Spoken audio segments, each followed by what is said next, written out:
പറ്റിയ മിഷനാണിത്. ഇതിലെല്ലാം കുടുങ്ങും. മീൻ കുടുങ്ങും, വേണമെങ്കിൽ നിങ്ങൾ വരെ കുടുങ്ങും. 500 റുപ്യതിന്റെ വില 200 റുപ്യ ഒന്നാമത് അഡ്വാൻസ്. അല്ല കുഴപ്പമില്ല, 500 പിടിച്ചോളി.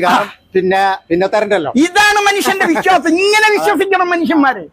അപ്പൊ ഒരിക്കലും ഒരാളെ സംശയത്തോടു കൂടി കാണരുത്. നിഷ്കളങ്കമായ മനസ്സോടെ, നിസ്സംഗമായ മനസ്സോടെ മനുഷ്യനെ കാണുക. അഡ്വാൻസ് ഒന്നും തരുന്നില്ല. ഞാൻ അടുത്ത ആഴ്ച ഫുള്ളായിട്ട് പൈസ പിന്നെ അതിന്റെ അടുത്ത ആഴ്ച സാധനം കൊണ്ടുപോകാം. വിട്ടോളി. അഡ്വാൻസ് തന്നവരാരും മാറി നിൽക്കരുത്, മറഞ്ഞു നിൽക്കരുത്. നിങ്ങളെ കാത്തു നിൽക്കാൻ എനിക്ക് സമയമില്ല. ഞാനിവിടെ ബ്ലോക്ക്, കാലാവസ്ഥാ വ്യതിയാനം, ടോർപിഡോ ഇതൊക്കെ മറികടന്നിട്ടാണ് ഇവിടെ എത്തുക. ആ സമയത്ത് നിങ്ങളാരും മടിക്കരുത്, ശങ്കിക്കരുത്. നേരെ വരിക, സാധനം വാങ്ങുക, വിട്ടു പോവുക. അപ്പൊ ഓക്കെ. ഇങ്ങനെയാണ് വെള്ളത്തിലിറങ്ങാതെ കൈ നനയാതെ മീൻ പിടിക്കുന്നത്.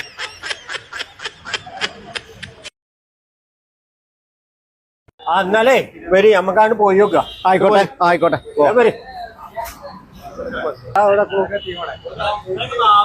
വയസ്സായ ഒരാളല്ലേ, പിന്നെ കുടിക്കാര് ഒക്കെപാടെ കൂടിയിട്ടാണ് ഇത് ഉണ്ടാക്കുന്നത്. പേര് നമ്മളെ പറ്റിക്കൊന്നുമില്ല. നല്ല പാവാണ്, വയസ്സായ ആളല്ലേ. ഞാൻ 500 കൊടുത്തുക്കണോ. ഞാൻ അവിടെ തോട് വരെ കണ്ടുവച്ചിട്ടാ പോന്നിക്കണേ കൃത്തി വെക്കാളെ. 12 മണിയായി, രാവിലെ 9 മണിയായി. 12 മണിയായി. സംഭവം നമ്മൾ 500 പോയോ? 1 മണിയാകാനാ പോണേ. 1 മണിയായി. 10 മണിക്ക് വരാൻ ഞാൻ 9 മണിക്ക് വന്നാണ്. അല്ല എല്ലാരും ഉണ്ടല്ലോ. എന്താ വട്ടമേശ സമ്മേളനം ഒന്നും പറയണ്ട. ഒരാള് വരാൻ പറഞ്ഞിട്ട് ആളെ വെയിറ്റ് ചെയ്ത് നിൽക്കുക. 10 മണിക്ക് വരാൻ തന്നെ മണി 1 കഴിഞ്ഞു. അതുവരെ കാണാനില്ല. ഒന്നുമില്ലക്കാ, ഞങ്ങളൊരാളിരുന്ന് ഒരു സാധനം വാങ്ങാൻ വേണ്ടി അഡ്വാൻസ് കൊടുത്തു. അയാള് കഴിഞ്ഞ ആഴ്ച അഡ്വാൻസ് വാങ്ങിയത് ഈ ആഴ്ച കൊണ്ടുവരാന്ന് പറഞ്ഞു. അയാളെ വെച്ച് നിൽക്കും. അതൊക്കെ ഞാൻ അഡ്വാൻസും കൊടുത്തിട്ടില്ല. എനിക്ക് ആ സാധനം വേണം. അതിനെപ്പോ വന്നിക്കണേ. എനിക്കാണിപ്പോ ഒരു കല്യാണം ഉണ്ട്. വീട്ടിലാണിച്ച് വിളിച്ചോണ്ടിരിക്കുക. ഇപ്പൊ അയാള് വരാതെ എനിക്ക് പോകാനും പറ്റൂല. ഞാനാണെങ്കിൽ 500 കൊടുക്കുകയും ചെയ്തു. പെണ്ണുങ്ങളോടെ ഇച്ചിരി മസാല കൂട്ടിക്കാനും പറഞ്ഞോ. ചുരുക്കി പറഞ്ഞാലേ നമ്മളൊക്കെ ഇപ്പൊ ശശിയായിന്നാ തോന്നുന്നത്. ഇതാണ് മലയാളികളുടെ പ്രശ്നം.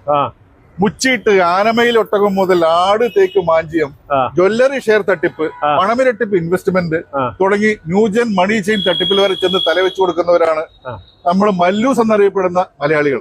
വഞ്ചിക്കപ്പെട്ട് രക്ഷിക്കണേ എന്ന് പറഞ്ഞ് പറയുന്നവർ തന്നെ ഞങ്ങളെ പറ്റിക്കണേ എന്നും പറഞ്ഞ് വീണ്ടും വീണ്ടും തലയും കാലും വെച്ചു കൊടുക്കാൻ നിന്നാല് നിയമപാലകർ എന്ത് ചെയ്യാനാ?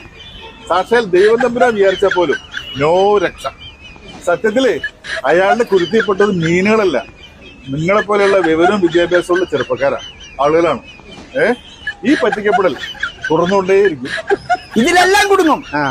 മീൻ കുടുങ്ങും, വേണമെങ്കിൽ നിങ്ങൾ വരെ കുടുങ്ങും.